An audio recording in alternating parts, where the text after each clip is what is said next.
నమస్తే, welcome to వైద్యం ఆరోగ్యం. నేను మీ ప్రత్యూష. ఈరోజు మన టాపిక్ ఐవీఎఫ్. అసలు ఈ ఐవీఎఫ్ అంటే ఏమిటి, ఐవీఎఫ్ ఎప్పుడు చేస్తారు, ఈ సంతానలేమికి ఐవీఎఫ్ ఎలా ఉపయోగపడుతుంది అనే విషయాలు తెలియజేయడానికి మన స్టూడియోలో ఉన్నారు 49 hospitals doctor Greeshma. Hello doctor, welcome to studio. Okay doctor, అసలు ఈ సంతానలేమిని సమస్యగా మనం ఎప్పుడు గుర్తించాలి, ఈ సంతానలేమికి కారణాలు ఏమై ఉంటాయి? సో ఇప్పుడు అంటే ఓవరాల్ స్టడీస్ ప్రకారం వరల్డ్ వైడ్గా ఎవ్రీ 1 in 6 కపుల్స్ అనమాట. అంటే ఇప్పుడు ఒక 6 కపుల్స్ని తీసుకుంటే ఆల్మోస్ట్ 1 మనం ఈ ఇన్ఫర్టిలిటీ అంటే సంతానలేమి సమస్యతో బాధపడుతున్నారు. ఇప్పుడు నార్మల్గా అంటే కపుల్ ట్రై చేస్తే అరౌండ్ ఫస్ట్ 3 monthsలో 25% ఛాన్స్ ఉంటుందన్నమాట వాళ్ళకి ప్రెగ్నెన్సీ రావడానికి.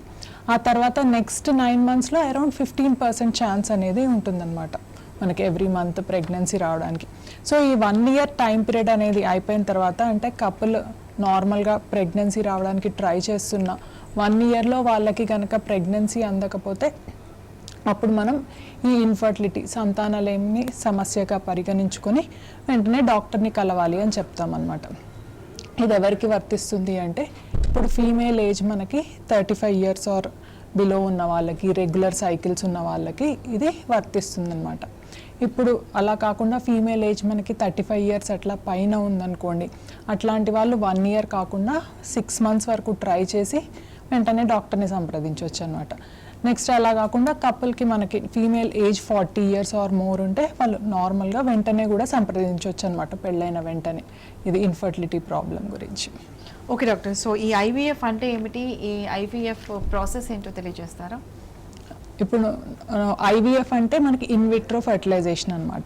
అంటే ఇప్పుడు నార్మల్గా మనకి ఎగ్ స్పర్మ్ అనేది కలయిక ఫాలోపియన్ ట్యూబ్లో జరగాలన్నమాట. అట్లాగే ఇప్పుడు మనకి ఈ ఐవీఎఫ్ ప్రాసెస్లో ఏంటి అంటే మనం ఇదంతా ఆర్టిఫిషియల్గా అంటే బయట చేస్తామన్నమాట ల్యాబ్లో. అంటే మనం ఎగ్ అనేది బయటికి తీసి మనం స్పర్మ్తో ఇదంతా కలపడం కూడా అంటే ట్యూబ్లో జరగాల్సిందంతా మనకి బయట ల్యాబ్లో జరుగుతుందన్నమాట. సో మనం ఈ ఐవీఎఫ్ అనేది ఎవరికి చేస్తాము అంటే ఫస్ట్ అండ్ ఫార్మోస్ట్ మనకి ఐవీఎఫ్ అనేది ఫస్ట్ ట్యూబల్ ప్రాబ్లమ్స్ అనమాట. అంటే ట్యూబ్స్ అనేవి సరిగ్గా లేవు. అంటే ఈ ట్యూబ్ ప్రాబ్లం ఉన్న వాళ్ళలో ఏంటి అంటే న్యాచురల్ ప్రెగ్నెన్సీ రావడానికి ఛాన్స్ అనేది ఉండదన్నమాట. ఎందుకంటే మనకి ఎగ్ స్పర్మ్ ఫర్టిలైజేషన్ అనేది ట్యూబ్లోనే జరుగుతుంది. అట్లాంటి ట్యూబ్లో మనకి అంటే 2 సైడ్ కూడా ట్యూబ్స్ అనేవి బ్లాక్ ఉంటే ఫస్ట్ అండ్ ఫార్మోస్ట్ మనకు ఐవీఎఫ్కి వెళ్ళాలి అని చెప్తామన్నమాట. నెక్స్ట్ వచ్చేసి మనకి కపుల్ అంటే చాలా ఇయర్స్ నుంచి ట్రీట్మెంట్ ట్రై చేస్తున్నారు, అంటే న్యాచురల్గా ట్రై చేశారు, ఆ తర్వాత ఐయుఐ సైకిల్స్ అన్నీ ట్రై చేశారు. అట్లాంటి వాళ్ళకి నెక్స్ట్ అడ్వాన్స్డ్ ట్రీట్మెంట్ వచ్చేసి ఐవీఎఫ్కి వెళ్ళాలి అని చెప్తాం. నెక్స్ట్ వచ్చేసి మనకి ఫీమేల్ ఏజ్ అనమాట. ఫీమేల్ ఏజ్ ఎక్కువైపోయింది, అట్లాగే ఎగ్ నెంబర్స్ అనేవి తక్కువైపోయాయి. సో అట్లాంటి వాళ్ళకి ఏంటి అంటే ప్రెగ్నెన్సీ తొందరగా వస్తే అంటే తొందరగా రావడానికి ఐవీఎఫ్కి వెళ్ళాలి అని చెప్తాం అనమాట. అంటే ఇంకా డిలే అనేది చేయకుండా, ఎందుకంటే మనకు ఐవీఎఫ్లో ప్రెగ్నెన్సీ ఛాన్సెస్ అనేవి ఎక్కువగా ఉంటాయి అన్నమాట. నెక్స్ట్ ఇంకొక ఇంపార్టెంట్ కాజ్ వచ్చేసి మనకి మేల్ ఇన్ఫర్టిలిటీ అనమాట. అంటే ఇప్పుడు మేల్లో తీసుకుంటే కణాలు చాలా తగ్గిపోయినాయి, వాళ్ళకి 10 million 8 million కంటే తగ్గిపోయినాయి. సో అట్లాంటి వాళ్ళకి మనం ఐవీఎఫ్కి వెళ్ళండి అని చెప్తాం. అలాగే మేల్లో మనకు అసలు కణాలు 0 అయిపోయినాయి అయినా కూడా మనకి ఐవీఎఫ్ ద్వారా ప్రెగ్నెన్సీ అనేది సాధ్యపడుతుంది అనమాట. సో ఇట్లాంటి కొన్ని కండిషన్స్లో ఇండికేటెడ్ కేసెస్లో అంటే నార్మల్ ఇన్ఫర్టిలిటీ ఉన్న వాళ్ళలో ఒక 10% మందికి ఇట్లా ఐవీఎఫ్ రిక్వైర్మెంట్ అనేది ఉంటుందన్నమాట. సో అంటే ఇట్లా ఎలా చేస్తాము ఈ ప్రాసెస్ అంటే ఇప్పుడు నార్మల్గా ఐవీఎఫ్ ప్రాసెస్ అనేది మనం పీరియడ్ అయిన 2వ రోజు నుంచి స్టార్ట్ చేస్తామన్నమాట. కపుల్ని రమ్మని ఆ తర్వాత వాళ్ళకి బేసిక్ ఇవాల్యుయేషన్ అంతా అయిపోయిన తర్వాత మనం వరుసగా ఇంజెక్షన్స్ అనేవి ఇవ్వడం జరుగుతుందన్నమాట. అంటే నార్మల్గా మనకి ఎగ్స్ ఎన్నైతే ఉన్నాయో అవన్నీ ఈ ఇంజెక్షన్స్ ద్వారా మనం గ్రో అయ్యేటట్టు చేసి ఆ తర్వాత మనం బయటికి తీస్తామన్నమాట. అంటే ఎగ్ పికప్ అంటామన్నమాట ఈ ప్రాసెస్ని. అది అండర్ ఎనస్థీసియాలో ఇంజెక్షన్స్ ఇచ్చిన తర్వాత తీయడం అనేది జరుగుతుందన్నమాట. మనకి ఇక్కడ ఏంటి అంటే 49లో కొత్తగా మనకి ఆర్ఐ విట్నెస్ అనేది కూడా ఉంటుందన్నమాట. దీని ద్వారా ఏంటి అంటే మనకి ఇది ఒక ఆర్ఎఫ్ఐడి అంటే రేడియో ఫ్రీక్వెన్సీ ఐడి కార్డ్ అనేది ఇవ్వడం జరుగుతుంది కపుల్కి. ఈ కార్డ్ అనేది యాక్టివేట్ అయినప్పుడు మాత్రమే మనం ఎగ్స్ని అంటే వాళ్ళ హస్బెండ్ యొక్క స్పర్మ్ని తీసుకొని మనకి ఇక్సీ ప్రాసెస్ చేయగలం అనమాట. అంటే 100% వాళ్ళ ఓన్ గ్యామిట్స్ ఉన్నప్పుడు మాత్రమే మనకి ఇక్సీ ప్రాసెస్ చేయడం అనేది జరుగుతుందన్నమాట. అదొక అడ్వాంటేజ్ మనకి. ఇంకొకటి ఏంటి అంటే మన ఐవీఎఫ్ ల్యాబ్లో ప్రతి 49 ల్యాబ్లో మనకి జిల్ట్రిక్స్ అనే సిస్టమ్ అనేది లాంచ్ అయ్యిందనమాట. ఇది ఏంటి అంటే ఒక అలార్మ్ సిస్టమ్ అనమాట. అంటే ఇప్పుడు నార్మల్గా మనకు ఐవీఎఫ్ ల్యాబ్ అనేది అంటే ఇప్పుడు మదర్ వూంబ్ ఎట్లా అయితే ఉందో అట్లాంటి ఎన్విరాన్మెంటల్ కండిషన్స్ని క్రియేట్ చేయగలిగితేనే మనకి ల్యాబ్లో సక్సెస్ అనేది ఎక్కువగా ఉంటుందన్నమాట. సో మనకి ఇవి ఏమన్నా స్లైట్ ఏమైనా పీహెచ్ చేంజెస్ కానీ, టెంపరేచర్ చేంజ్లు కానీ, హ్యూమిడిటీ చేంజెస్ కానీ, ఇవన్నీ అంటే ప్రతి మినిట్ మానిటరింగ్ అనేది ఆల్మోస్ట్ హ్యూమన్లీ ఇంపాసిబుల్ అన్నమాట. సో ఈ అలార్మ్ సిస్టమ్ ద్వారా ఏమన్నా చిన్న చేంజెస్ ఉన్నా మనకు ఒక అలార్మ్ అనేది ఉంటుందన్నమాట. సో దీని ద్వారా మన ల్యాబ్ వెల్ మెయింటైన్డ్ అని మనకు తెలుస్తుంది అనమాట. సో అట్లా మనకి బేబీస్ అనేవి క్రియేట్ అవుతాయి అన్నమాట. ఒక ఎగ్ స్పర్మ్ కలిపిన తర్వాత యూజువల్గా మనకి ఏంటి అంటే Day 5 బేబీస్కి వెళ్తామన్నమాట, బ్లాస్టోసిస్ట్ ట్రాన్స్ఫర్కి. Day 5 బేబీస్కి వెళ్ళడం వల్ల ఏంటి అంటే మనకి అడ్వాంటేజ్ అనమాట. అంటే బేబీ అనేది 5th డే వరకు గ్రో అయింది అంటే ఆల్మోస్ట్ మనకి ప్రెగ్నెన్సీ చెక్ కేపబిలిటీ కానీ ఇది ఎక్కువగా ఉంటుందన్నమాట Day 3 బేబీతో కంపేర్ చేస్తే. సో మనకి Day 5 కల్చర్ చేసుకొని ఆ తర్వాత మనకి లోపల పొర బాగుంటే వెంటనే ట్రాన్స్ఫర్ అనమాట, ఫ్రెష్ ట్రాన్స్ఫర్ అనేది చేయడం జరుగుతుంది. లేదు ఇంకేమైనా కొంచెం ప్రాబ్లం ఉంది అంటే ఈ ఎంబ్రియోస్ని మనం ఫ్రీజింగ్ అనేది చేసుకుంటాం అనమాట. ఫ్రీజింగ్ చేసిన తర్వాత మళ్ళీ లోపల పొరని పెంచుకొని మనం ఎప్పుడైతే ఎండోమెట్రియం అనేది బాగుంటుందో అప్పుడు ట్రాన్స్ఫర్ చేయడం అనేది జరుగుతుంది అనమాట. దీన్ని ఫ్రోజన్ ఎంబ్రియో ట్రాన్స్ఫర్ అంటాం అనమాట. సో నార్మల్గా మనకి ఐవీఎఫ్ ప్రాసెస్ అంతా ఇలా ఉంటుందండి. ఓకే డాక్టర్, సో ఈ ఐవీఎఫ్ ప్రాసెస్లో సక్సెస్ రేట్ ఎంతవరకు ఉంటుంది? ఇప్పుడు మనం అదే ముందుగా చెప్పినట్టు మనం యూజువల్గా Day 5 ట్రాన్స్ఫర్ అనేది దానికే ప్రిఫరెన్స్ అనేది ఇస్తామన్నమాట. సో మనం Day 5 బేబీస్ని పెట్టినప్పుడు మనకు సక్సెస్ రేట్ అనేది ఆల్మోస్ట్ ఒక 60-65% వరకు ఉంటుందన్నమాట. మనకి ఎక్కడ అడ్వాంటేజ్ అంటే ఇప్పుడు లేడీకి ఎగ్స్ ఎక్కువగా ఉన్నాయనుకోండి, మనకి ఆ లేడీకి ఏంటి అంటే Day 5 బేబీస్ అనేవి ఎక్కువగా వచ్చినప్పుడు సో మనకి ఫ్రీజింగ్లో ఎక్కువ బేబీస్ స్టోర్లో ఉంటాయన్నమాట. అట్లాంటప్పుడు మనకి ఒక బేబీ కాకపోతే నెక్స్ట్ టైం ట్రాన్స్ఫర్తో కూడా సక్సెస్ అనేది మనం పెంచుకోవచ్చు అనమాట. సో ఇది మనకి అంటే ఎగ్స్ ఎక్కువగా ఉన్న లేడీలో ఉన్న అడ్వాంటేజ్ అనేది అంటే ట్రాన్స్ఫర్స్ అనేవి మనకి బేబీస్ ఎక్కువగా ఉంటాయన్నమాట మల్టిపుల్ ట్రాన్స్ఫర్స్కి. Okay right doctor, so tubal blocks అంటే ఏమిటి, అంటే ఈ ట్యూబల్ సమస్యలను మనం ఎలా గుర్తించవచ్చు అంటారు? ఇప్పుడు మనకి ట్యూబ్స్ అనేవి మనం అనుకున్నట్టు చాలా ఇంపార్టెంట్ అనమాట లేడీలో. ఎందుకంటే ఎగ్ స్పర్మ్ అంటే కలయిక విచ్ ఈస్ వెరీ ఇంపార్టెంట్ మనకి ప్రెగ్నెన్సీ రావడానికి. అది ఒక క్రూషియల్ స్టెప్ అనమాట. అది జరిగేది ట్యూబ్లో మాత్రమే జరుగుతుందన్నమాట. సో మనకి ఏంటి అంటే ఈ ట్యూబ్స్లో ఏమన్నా ప్రాబ్లం ఉన్నా మనకు అది అసిమ్టమాటిక్ అనమాట. సో చాలా అంటే మనకి గుర్తించలేం. So as a part of infertility workup మనకు ట్యూబ్స్ అనేవి ఓపెన్ ఉన్నాయా లేవా అనేది చెక్ చేసుకోవడం కూడా మనకి ఇంపార్టెంట్ అనమాట. సో ఈ ట్యూబ్స్ ప్రాబ్లం అనేది ఎట్లా తెలుస్తుంది అంటే సో నార్మల్గా మనం చిన్న ఒకటి ట్యూబల్ టెస్ట్ అనమాట. అదేంటి అంటే మనం చేసేది SIS అనమాట, సెలైన్ ఇన్ఫ్యూజన్ సోనోగ్రామ్ అంటాం. సో మనకి లేడీలో ఎప్పుడైతే పీరియడ్స్ అనేవి ఆగిపోయినప్పుడు Day 7 కానీ Day 6 కానీ ఆ టైంలో ఏం చేస్తాము అంటే మనకి ట్యూబ్స్ అనేవి ఓపెన్ ఉన్నాయా లేదా అనేది చిన్న సర్విక్స్లో ఒక క్యాథిటర్ అనేది ఇంట్రడ్యూస్ చేసి మనం నార్మల్ సెలైన్ ఒక 10 ml నార్మల్ సెలైన్ పుష్ చేసి స్కాన్లో మనం చెక్ చేసుకుంటాం అనమాట ట్యూబ్స్ అనేవి ఓపెన్ ఉన్నాయా లేదా అని చెప్పేసి. సో నార్మల్గా కొంతమంది లేడీస్లో ఏంటి అంటే ఏదైనా రీజన్ వల్ల అంటే ట్యూబల్ ప్రాబ్లమ్స్ రావడానికి main and first and foremost thing అనేది ఇన్ఫెక్షన్ అనమాట. అంటే పెల్విక్ ఇన్ఫ్లమేటరీ డిసీజ్ అంటారు. అంటే క్లెమిడియా కానీ ట్యూబర్క్యులోసిస్ కానీ వీటి వల్ల కూడా మనకి ఇన్ఫెక్షన్స్ అనేవి రావచ్చు అనమాట. నెక్స్ట్ వచ్చేసి అడ్హెషన్స్ అంటాం అనమాట. అంటే ఎవరికైతే లేడీస్లో ఈ ఇన్ఫెక్షన్ వల్ల కానీ లేదు ఇంతకుముందు మనకి అబ్డామినల్ సర్జరీస్ అయ్యాయి, లేదు అపెండిక్స్ సర్జరీ ఇట్లాంటివి అయిన వాళ్ళకి ఏంటి అంటే లోపల మొత్తం ఇట్లా అతుకుల్లాగా ఏర్పడతాయి అన్నమాట.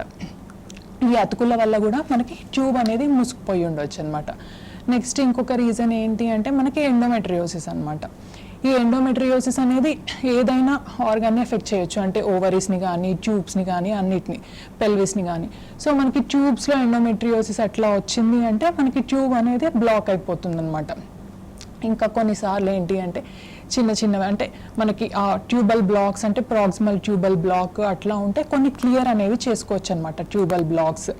ఇంకా కొన్ని ఏంటి అంటే ఎంత ప్రయత్నించినా మనం ట్యూబ్ బ్లాక్ అనేది ఓపెన్ చేయలేకపోవచ్చు అనమాట. సో ఇట్లా మనకి ట్యూబల్ బ్లాక్స్ అనేవి ఉంటాయన్నమాట. సో ఇది మెయిన్ ఇంపార్టెంట్ థింగ్ ఏంటి అంటే first and foremost tubal blocks అనేవి సింటమాటిక్ అనమాట. కాకపోతే ఇన్ఫెక్షన్ ఎక్కువ ఉన్న వాళ్ళకి కొంచెం అబ్డామినల్ పెయిన్ కానీ డిశ్చార్జ్ కానీ రావడం అనేది జరుగుతుంది.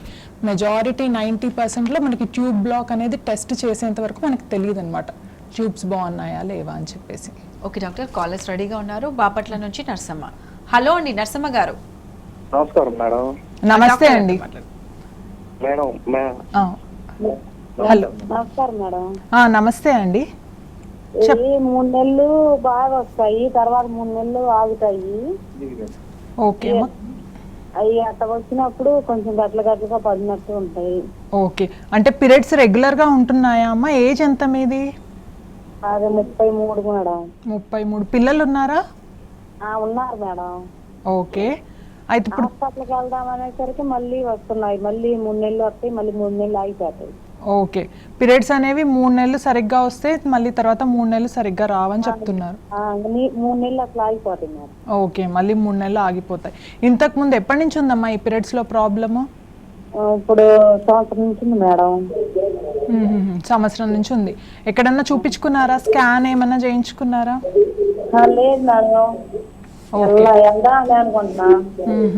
ఓకే, మళ్ళీ తర్వాత 3 నెలలు ఆగిపోయిన తర్వాత మళ్ళీ అదే పీరియడ్స్ అట్లానే వచ్చేస్తాయి. అప్పుడు వచ్చింది కదా మేడం, ఇప్పుడు వచ్చినప్పుడు మళ్ళీ 3 నెలలు కరెక్ట్ కాబట్టి 3 నెలలు. ఓకే, మళ్ళీ వచ్చినప్పుడు బ్లీడింగ్ అనేది హెవీగా అవుతుంది.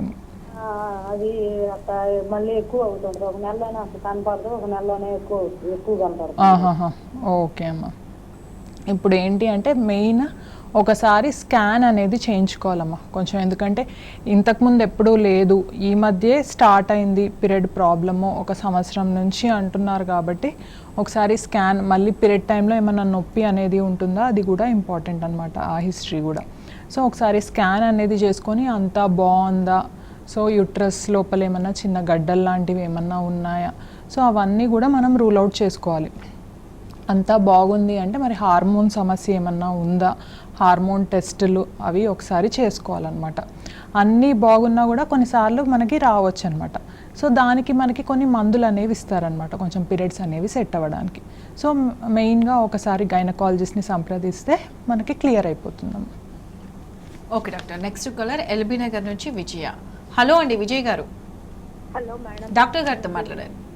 Hello hello madam, good afternoon. Good afternoon అండి విజయ గారు. మేడం నాకు అడినోమయోసిస్ ఉంది మేడం. ఇది నాకు ఐవీఎఫ్ వలన ప్రెగ్నెన్సీ అయింది.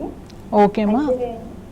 ఇది 4th మంత్ మేడం. నాకు ఈ 17th వీక్ లైట్ స్పాటింగ్ వస్తుంది. మళ్ళీ యురేత్రా అనేది అక్కడ పెయిన్ వస్తుంది మేడం, చాలా ఇట్లా పొడిచినట్టుగా పెయిన్ వస్తుంది. ఇంకొకటి ఏంటంటే కాళ్ళు యాంకిల్స్ దగ్గర స్వెల్లింగ్ వస్తుంది మేడం. ఓకే, యాంకిల్స్ దగ్గర స్వెల్లింగ్ వస్తుంది. ఇట్లా మామూలుగా కూర్చున్నా కూడా స్వెల్లింగ్ వస్తుంది. మళ్ళీ నాకు డైట్ కూడా కొంచెం ప్రాబ్లం అవుతుంది మేడం. నేను కర్డ్ తినొచ్చా మేడం? కర్డ్ అవి తినొచ్చమ్మా. సో ఆల్మోస్ట్ మీకు ఇప్పుడు 17 వీక్స్ అని చెప్తున్నారు, అంటే 4 months కూడా అయిపోయింది, అంటే 5th month కూడా పడుతుంది అనమాట. సో అంటే కొంచెం స్పాటింగ్ అట్లా ఉంది అంటే మనకి ఒకసారి స్కాన్ అంతా బాగుంది అంటే నార్మల్గా మనకు అది స్పాటింగ్ తగ్గడానికి కొంచెం ప్రొజెస్ట్రోజన్ సప్లిమెంటేషన్ లాగా ఇంజెక్షన్స్ లాగా అవి పెడతారమ్మా, అంటే కొంచెం ప్రెగ్నెన్సీ అంతా మనకి సేఫ్గా కంటిన్యూ అవ్వడానికి. నెక్స్ట్ మీరు ఏంటి అంటే కొంచెం ఆ రీజన్లో పెయిన్ వస్తుంది అని చెప్తున్నారు, అంటే మనకి బర్నింగ్, అంటే యూరిన్ వెళ్ళేటప్పుడు కూడా బర్నింగ్ సెన్సేషన్ ఏమన్నా ఉందా అదంతా ఒకసారి చూసుకొని అట్లా ఉంది అని చెప్తే ఒకసారి యూరిన్ కల్చర్ సెన్సిటివిటీ కానీ యూరిన్లో ఏమన్నా ఇన్ఫెక్షన్ ఉందా అది కూడా ఇంపార్టెంట్. ఎందుకంటే మనకి కొన్నిసార్లు ఏమవుతుంది అంటే ఈ యూరిన్లో ఏమన్నా ఇన్ఫెక్షన్స్ ఉన్నా కూడా మనకి తొందరగా అబార్షన్ అయ్యే ఛాన్స్లు అనేవి ఉండొచ్చు అనమాట. సో అది కూడా కంపల్సరీ మనం రూల్ అవుట్ చేసుకోవాలన్నమాట, యూరిన్ ఇన్ఫెక్షన్ లాంటిది ఏమన్నా ఉందా అని చెప్పేసి. సో ఇవన్నీ అంటే ఇవి చిన్న చిన్నవి ఇష్యూసే, కానీ తర్వాత అంటే మనం మెల్లగా అంటే కొంచెం జాగ్రత్తగా చూసుకొని ముందుకెళ్తే ప్రెగ్నెన్సీ అనేది మంచిగా కంటిన్యూ అవుతుందమ్మా. Okay doctor, next caller Srikakulam నుంచి రాజు. హలో రాజు గారండి, డాక్టర్ గారితో మాట్లాడండి. నమస్తే అండి. చెప్పండి. మా వైఫ్ కి ట్యూబ్ బ్లాకేజ్ అన్నారు మేడం. ఓకే, మీ వైఫ్కి ఏం చెప్పారండి? ట్యూబ్ బ్లాకేజ్ అన్నారు madam. Tube block. Okay, tubes block అయ్యాయి అని చెప్పారు. 2 సైడ్ ట్యూబ్సా, ఒక సైడ్ ట్యూబా? రెండు సైడ్లు కూడా ట్యూబ్ బ్లాకేజ్ అన్నారు. నెక్స్ట్ ఐవీఎఫ్ ట్రై చేశాను మేడం. ఓకే అండి. ఎండోమెట్రియం పొర అనేది చాలా పల్చగా ఉంది, తక్కువ రేటింగ్ ఉంది అని అన్నారు మేడం. ఓకే, ఎండోమెట్రియల్ పొర అనేది చాలా పల్సగా ఉంది అని చెప్పారు ఐవీఎఫ్ ట్రై చేసిన తర్వాత. సో మరి ఎంబ్రియో ట్రాన్స్ఫర్ అనేది చేశారా? ట్రాన్స్ఫర్ అనేది జరగలేదా ఇంతవరకు? చేశారు మేడం. అంటే లాస్ట్ కి 6.5, 7 వచ్చింది, అప్పుడు చేశారు మేడం. అంతకంటే ఎక్కువ రాలేదు. ఓకే అండి. సక్సెస్ అయితే అవ్వలేదు మేడం. ఓకే, ఒకసారి అయింది ట్రాన్స్ఫర్. అవును మేడం. ఎంత అండి వైఫ్ ఏజ్ ఎంత? ఏజ్ 28 ఉంటుంది మేడం. ఓకే, 28. నార్మల్గా అంటే మందులు ఏమి తీసుకున్నప్పుడు యూజువల్గా బ్లీడింగ్ అనేది ఎలా అవుతుంది తనకి? బ్లీడింగ్ అనేది నార్మల్ గా అవుతుంది మేడం. ఓకే, కొంచెం బ్లాక్ గా ఫస్ట్ టైం వచ్చేటప్పుడు బ్లాక్ అవుతుంది అని అంటారు. అంటే యూజువల్గా ఏంటి అంటే మనకి పొర అనేది తక్కువగా ఉన్న వాళ్ళకి బ్లీడింగ్ అనేది కూడా స్కాంటీ ఫ్లో అనేది ఉంటుందన్నమాట. సో అట్లా ఏమన్నా ఉందా అది ఒకసారి చెక్ చేసుకోవాలి మనకి హిస్టరీలో. సో నెక్స్ట్ వచ్చేసి మీరు ఏం చెప్తున్నారు అంటే 6.57 కంటే పెరగట్లేదు అని. ఇప్పుడు నార్మల్గా మనకి ఏంటి అంటే ఇప్పుడు ఎండోమెట్రియం మనకి యూజువల్గా ఏం చెప్తాము అంటే ఎనీథింగ్ అబౌవ్ 7 mm ఎండోమెట్రియం అనేది ఓకే అని చెప్తామన్నమాట. ఎందుకంటే కొంతమందికి మనకి దానికంటే పెరగదనమాట, వాళ్ళ లిమిట్ అనేది అంతే ఉంటుంది. సో నెక్స్ట్ ఇట్లా ఇంకా పొర అదేంటి ఇంకా తక్కువగా ఉంది, పల్చగా ఉంది, పెరగని వాళ్ళకి ఇంకొకటి ఏం అడుగుతాము అంటే ట్యూబర్క్యులోసిస్ హిస్టరీ ఏమన్నా ఉందా అది ఒకసారి చెక్ చేసుకోవాలన్నమాట. నెక్స్ట్ అంటే ఆల్రెడీ ఒకసారి ఐవీఎఫ్ అనేది ఫెయిల్ అయింది, ఎండోమెట్రియం అనేది కొంచెం థిన్నర్ సైడ్ ఉంది కాబట్టి నెక్స్ట్ మనకి ట్రీట్మెంట్స్కి వెళ్ళే కంటే ముందు ఒకసారి హిస్ట్రోస్కోపీ అనమాట. సో ఇది చేయించుకోవాలి. ఇదేంటి అంటే మనకి లోపల చిన్న కెమెరా వేసి మత్తిచ్చి అంతా చెక్ చేస్తారనమాట. అంటే లోపల పొర అనేది ఎట్లా ఉంది. సో అవసరమైతే కొంచెం చిన్న ముఖ పరీక్ష లాగా చేసి టీబీ ఏమన్నా ఉందా లేదా అనేది చూస్తారనమాట. నెక్స్ట్ మనకి వచ్చేసి వాస్కులారిటీ అనేది అంటే లోపల బ్లడ్ సప్లై అనేది ఎలా ఉంది. నెక్స్ట్ అవసరమైతే చిన్న పిఆర్పి ఇంజెక్షన్ అనమాట, అంటే ప్లేట్లెట్ రిచ్ ప్లాస్మా ఇంజెక్షన్ అనమాట, అది కూడా ఇంజెక్ట్ అనేది చేస్తారు. సో దీనివల్ల కూడా మనకి పొర అనేది కొంచెం పెరుగుతుందన్నమాట. సో ఇట్లా తీసుకొని నెక్స్ట్ మనకి ట్రీట్మెంట్స్కి వెళ్తే మనకి సక్సెస్ రేట్ అనేది ఎక్కువగా ఉంటుందండి. Okay doctor, next caller Khammam నుంచి ఉపేందర్. నమస్తే అండి ఉపేందర్ గారు. నమస్తే మేడం. గురుగారితో మాట్లాడు, డాక్టర్ గారితో మాట్లాడు. నమస్తే అండి ఉపేందర్ గారు. నమస్తే మేడం. నమస్తే అండి, చెప్పండి సార్. మరి ఖమ్మం. ఓకే అండి, ప్రాబ్లం మేడం చెప్పండి. మేము ఐవీఎఫ్ కి ట్రై చేస్తున్నాం మేడం. ఓకే అండి, అంటే ఏజ్ ఎంత వైఫ్ది? మ్యారేజ్ అయ్యి ఎన్ని ఇయర్స్ అవుతుంది? వైఫ్ది 30 మేడం. ఓకే, పెళ్ళి ఎన్ని సంవత్సరాలు అవుతుందండి? 7 years అవుతుంది మేడం. ఓకే, పెళ్ళి 7 సంవత్సరాలు అవుతుంది. ఇంతకుముందు ఏం ట్రీట్మెంట్స్ తీసుకున్నారండి?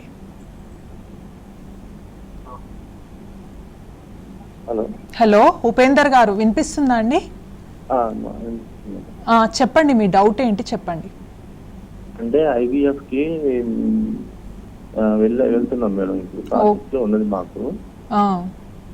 అయితే ఆ మేడం అంటుంది కదా, ఇది ఆ సెంటర్కి వెళ్తే మేడం 6.5 వచ్చిందండి అని చెప్పని అంటుంది.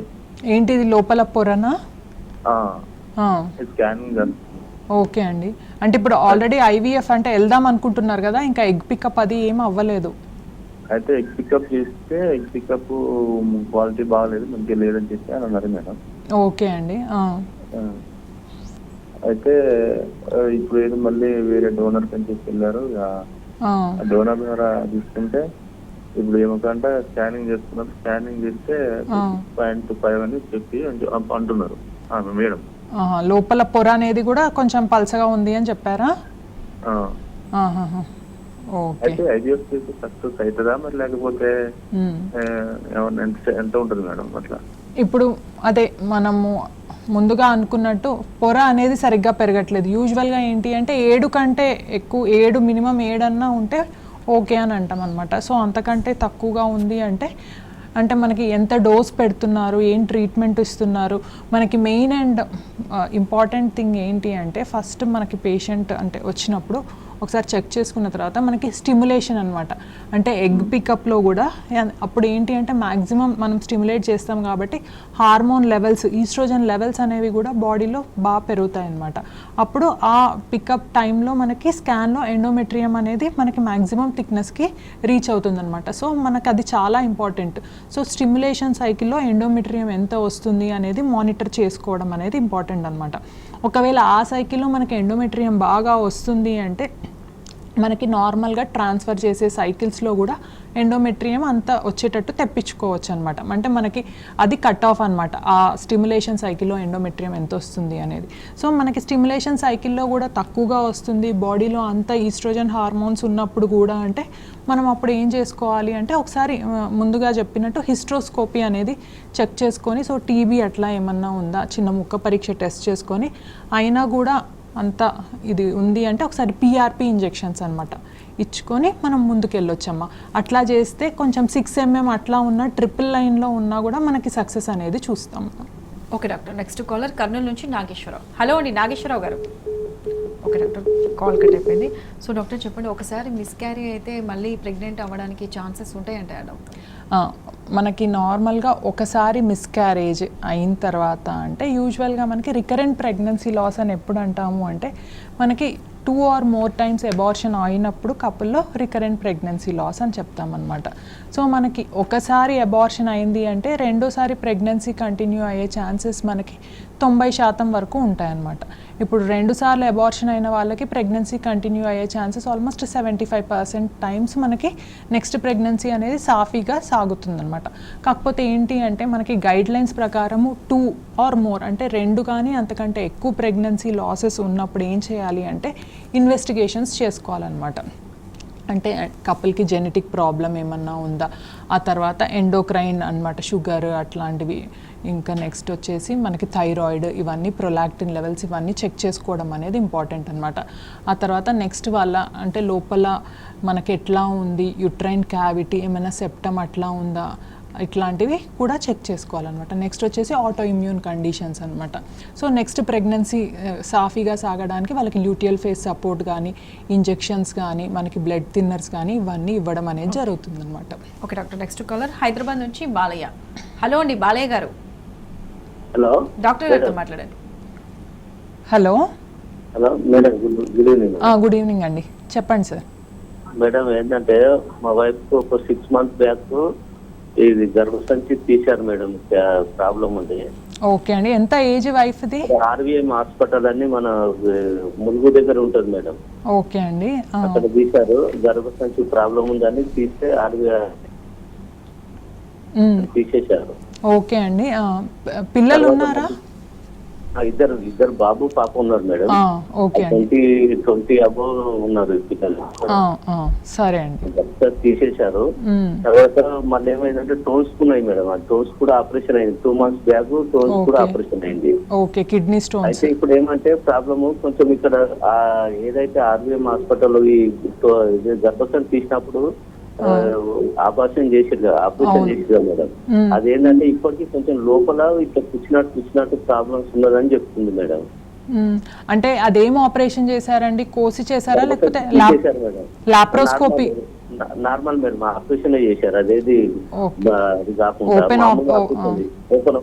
ఓకే అండి, ఓపెన్ ఆపరేషనే చేశారు. సో ఇంతకుముందు ప్రెగ్నెన్సీస్ ఎట్లా, సిజేరియనా నార్మలా? సో ఇప్పుడు నార్మల్గా ఏంటి అంటే మనకు ఆపరేషన్ చేసిన తర్వాత కూడా ఎక్కడో కొంచెం నొప్పిలాగా అనిపిస్తూ ఉంది అని అంటున్నారు. సో మనకి ఏంటి అంటే ముందు కూడా సిజేరియన్స్ అయితే ఇప్పుడు ఇది కూడా 3rd ఆపరేషన్ కాబట్టి కొంతమందికి ఏంటి అంటే బాడీలో ఒక్క ఆపరేషన్ అయిపోయిన తర్వాత కూడా ఫైబ్రోసిస్, ఎడ్హెషన్స్ అది ఉంటుందన్నమాట. అట్లాంటి వాళ్ళకు కూడా కొంచెం డిస్కంఫర్ట్ అట్లా ఉంటుందన్నమాట. ఓకే డాక్టర్, సో IVF అంటే ఏమిటి, IVF సంతానలేమికి ఏ విధంగా ఉపయోగపడుతుందనే డీటెయిల్స్ చాలా క్లియర్గా ఎక్స్ప్లెయిన్ చేశారు. Thank you very much. Thank you అండి. ఇది ఇవాల్టి వైద్యం ఆరోగ్యం. Keep watching tea news.